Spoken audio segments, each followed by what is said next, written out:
Père éternel, notre Dieu, toi qui renouvelles tes bontés tous les matins afin de nous donner de nouvelles raisons pour te louer et t'adorer.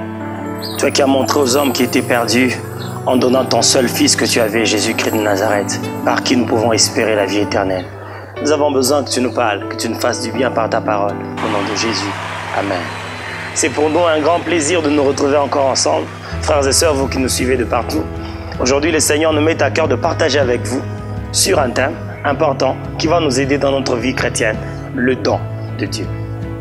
Nous pouvons prendre nos Bibles, nous sommes dans Jean 4, 10, où Jésus était en train de parler avec la femme samaritaine. Il lui dit, si tu connaissais le don de Dieu, et si tu connaissais celui qui t'a dit, donne-moi à boire, tu l'aurais toi-même demandé à boire, et il t'aurait donné de l'eau vive.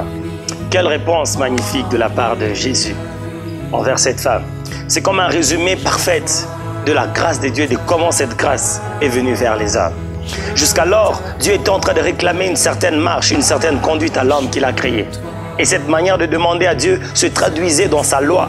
L'homme devait absolument respecter tout ce qui était écrit dans la loi pour être juste devant Dieu. Mais malheureusement, aucun homme n'a su répondre aux besoins et aux attentes de notre Seigneur. Alors Dieu, qui est plein d'amour et plein de bonté, intervient en faveur de la race perdue et coupable, en se montrant comme un Dieu qui donne et non un Dieu qui demande. Dieu ne tient plus compte des péchés de l'homme. Dieu tient absolument de sauver l'homme qu'il a créé, de le rendre parfaitement heureux et de lui donner un salut tout entier.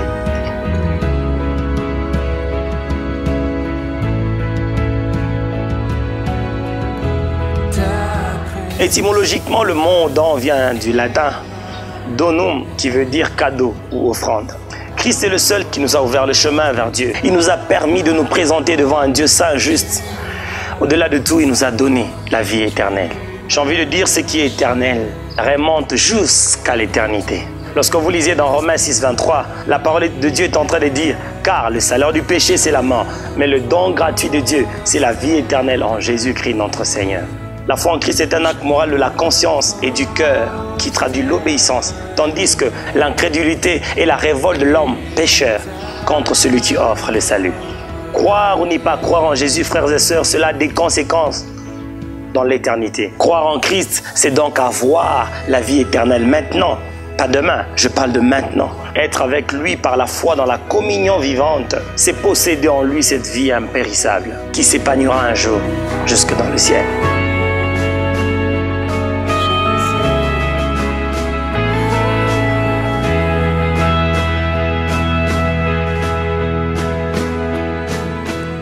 Le Saint-Esprit n'est pas simplement une puissance ou une source d'énergie divine, mais le Saint-Esprit est une personne. Plus encore, le Saint-Esprit est un don de Dieu. Nous l'appelons personne simplement parce que le Saint-Esprit porte en lui les attributs d'une personne. Le Saint-Esprit écoute, le Saint-Esprit parle. Oh, j'ai comme envie de dire aussi, le Saint-Esprit est parfois attristé. Lorsque vous lisez dans Hébreux 9, 14, la parole de Dieu est en train de dire en résumé, Christ, par l'Esprit éternel, s'est offert à Dieu sans tâche. Dieu parle d'un esprit éternel ici. Son intention est de marquer que cet esprit qui communique à Jésus la vie et la puissance confère donc à son sacrifice une valeur éternelle. Jean 14, 26, la Bible est en train de dire « Mais le consolateur, l'Esprit Saint que le Père enverra en mon nom, vous enseignera toutes ces choses et vous rappellera ce que je vous ai dit. »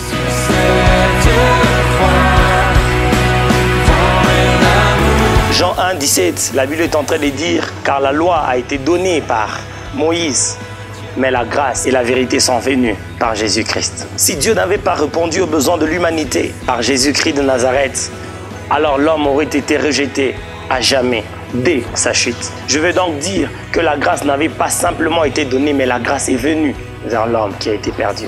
Elle n'est pas un principe abstrait dont on discute, mais une personne vivante qui est venue vers nous. La grâce en réalité, c'est l'amour de Dieu s'occupant des hommes pécheurs qui ne méritaient même pas d'être aimés.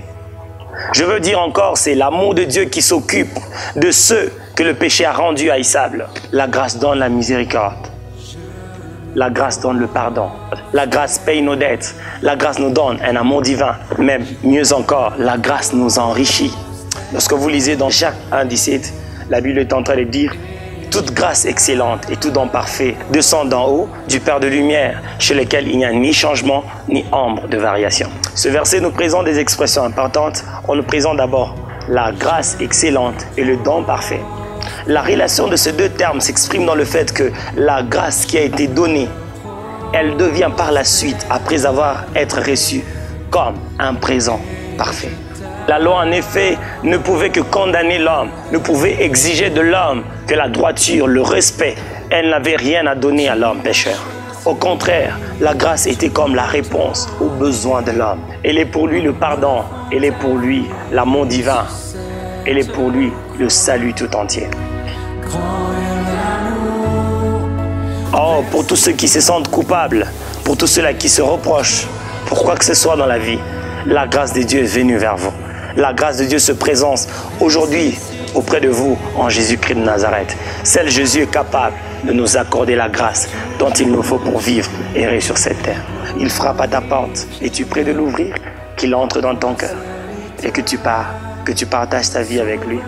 Je veux simplement que tu pries avec moi. Seigneur, je te veux dans ma vie. J'ai besoin de cette vie éternelle qui m'assure une vie après la mort. J'ai besoin du Saint-Esprit qui m'aide à connaître ta volonté et à marcher selon ta parole. J'ai besoin aussi de la grâce pour avoir le pardon devant tous mes péchés. Je te désire dans ma vie. Pardonne-moi, Seigneur. Marche avec moi et sois avec moi. Au nom de Jésus. Amen. Vous êtes bénis, vous qui nous avez suivis, qui avez partagé avec nous ce moment. Le don de Dieu est une réalité. Le don de Dieu change une vie. Croyez au fond de vous que vous êtes un enfant de Dieu et que Dieu partage désormais sa vie avec vous. Alors, d'ici là, portez-vous bien. Nous allons nous retrouver très bientôt pour un autre numéro. Que l'amour, que la paix de Dieu soit votre partage. Au nom de Jésus. Amen. C'est notre Dieu,